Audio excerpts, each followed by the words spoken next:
Bom dia, boa tarde ou boa noite. Eu me chamo Nicolas e eu vou apresentar um trabalho sobre os povos nativos da América. O meu grupo é composto por eu, Nicolas, Miguel Lenzi, Samuel e Cauã.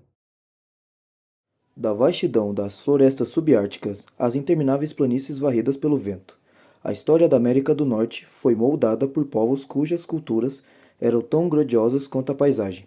Hoje, vamos nos aprofundar na história, na resiliência e no legado de três nações indígenas fundamentais: os Cree, os Cheyenne e os Sioux. Mais do que guerreiros ou nômades, eles foram arquitetos das civilizações, guardiões de tradições sagradas e sobreviventes de uma das maiores convulsões da história humana. Esta é a jornada dos povos das planícies e das florestas.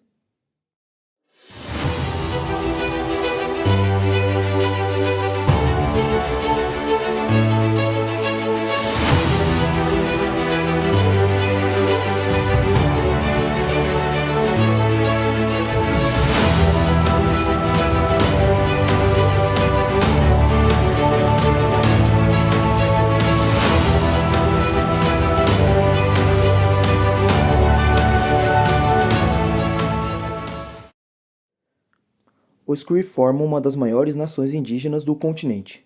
Seu nome, derivado da palavra francesa Christineux, não faz justiça à sua própria autodenominação, Nehihau, ou Nehiawak, que significa aqueles que falam a mesma língua. Divididos em dois grupos principais, os Cree das florestas e os Cree das planícies, eles dominaram um território que se estendia do Quebec até as montanhas rochosas. Originalmente, os Cree eram caçadores-coletores subárticos, peritos na vida florestal. A sua mobilidade era lendária, utilizando canoas de casca de bétula para navegar em redes de rios e lagos. Eles caçavam alces, ursos e aves aquáticas, mas tudo mudou com o instrumento do poder que veio do outro lado do oceano, o cavalo. No final do século XVII, com o comércio de peles e a chegada do cavalo, muitos grupos Cree migraram para o oeste, para as grandes planícies. Eles se transformaram, adotaram um tipo de pele de bisão, o estilo de vida nômade e se tornaram formidáveis intermediários no comércio. Eram conhecidos como os Cree que cavalgavam. Eles dominaram a caça ao bisão, um animal que fornecia não só alimentos, mas abrigo, roupas e ferramentas. A sua sociedade era organizada em bandos autônomos, liderados por chefes que ganhavam seu status por meio da generosidade, da coragem e não por herança. A história dos Cheyenne é uma história de adaptação radical. Diferente dos Cree, que sempre foram caçadores, os Cheyenne, ou Chessetchê, começaram como um povo agrícola sedentário nas florestas de Minnesota, cultivando milho, feijão e abóbora, vivendo em aldeias permanentes na terra, mas o avanço colonial e a pressão dos outros grupos os formaram-se em uma jornada que os reinventou. No oeste, eles abandonaram as cabanas de terra e adotaram a vida na planície. Em menos de um século, os Cheyenne se transformaram em guerreiros montados das planícies. Eles se dividiram em dois grupos principais: os Cheyennes do norte, que vagavam pelas regiões frias de Warren e Montana, e os Cheyenne do sul, que dominavam as planícies e o Colorado de Oklahoma. Sua sociedade era altamente estruturada.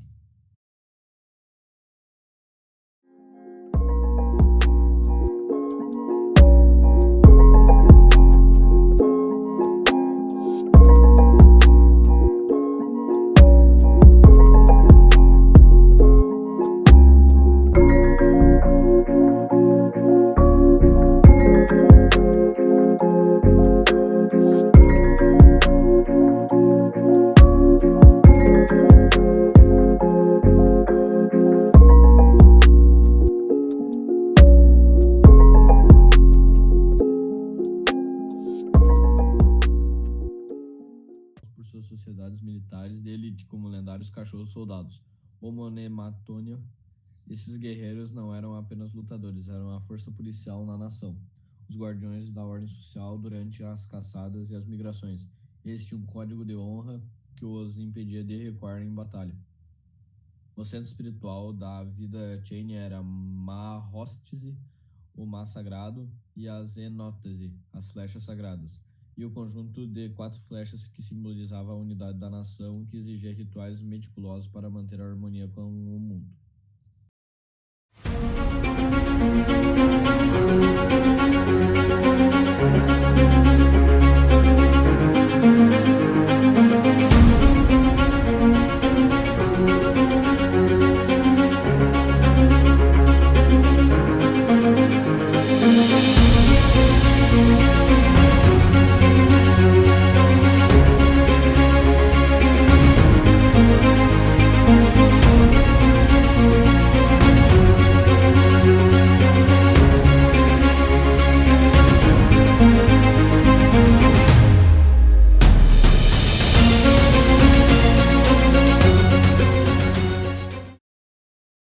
Para os Sioux, o PTE era a essência da vida. Eles desenvolviam técnicas de caça impressionantes, conduzindo manadas para penhascos ou, mais tarde, utilizando cavalos com uma perícia que deixou os exércitos europeus impressionados. A sociedade era centrada no Tiyospaye, uma rede de parentesco que garantia a sobrevivência de todos.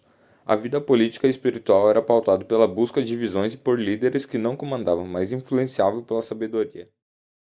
Como touro sentado e cavalo louco emergiram nesse contexto. Eles lideravam seu povo contra a expansão americana que violava tratados, como Forte Laramia e que garantia a posse sagrada dos Black Hills. Em 1876, essa extensão explodiu na Lakota. Cheney do Norte Arapanho aniquilou o 7º de Cavalaria do general Custer.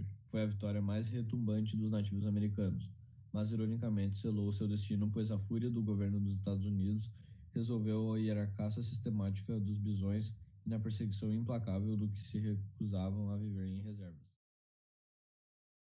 O fim do século XIX foi um período de escuridão. O massacre de Wounded em 1890, onde centenas de homens, mulheres e crianças Lakota foram mortos, representou o trágico fim das guerras indígenas. O bisão, que outrora somava dezenas de milhões, foi reduzido a algumas centenas. Os Cris, Cheyenne e Sioux foram forçados a entrar em reservas, e seus filhos foram enviados para escolas de assimilação forçada, onde sua língua e espiritualidade foram brutalmente suprimidas. Mas essa não é uma história que termina no século XIX. Apesar de um século de tentativas de apagamento cultural, os Cris, Cheyenne e Sioux não apenas sobreviveram. Eles estão florescendo. Hoje, as nações Cri são lideradas no desenvolvimento econômico no Canadá. Os Cheyennes do Norte e do Sul mantêm suas sociedades cerimoniais vivas e lutam por soberania energética e territorial. Os Sioux, através do movimento Land Back e protestos como o de Stand Rock, relembram ao mundo que o direito à água e à terra sagrada não é uma relíquia do passado, mas uma luta do presente. O que aprendemos com os Cree, Cheyenne e Sioux não é uma crônica sobre o que se perdeu, mas um manifesto sobre o que permaneceu. Das florestas às grandes planícies, eles provaram que a identidade não é estática, e sim uma força viva que se molda ao tempo sem trair suas raízes. A história dessas nações nos ensina que a flexibilidade não é o fim da identidade, mas a sua forma mais poderosa de continuidade. Eles trocaram a agricultura pela montaria e o silêncio das reservas pela voz firme da soberania moderna. Hoje, essa resiliência não vive apenas em museus, mas no movimento Land Back, na proteção das águas e em cada jovem que redescobre sua língua ancestral. A sua jornada continua. Se você se interessou por essas histórias, não esqueça de curtir o vídeo e se inscrever no canal para as mais jornadas pela história viva do nosso mundo. Até a próxima!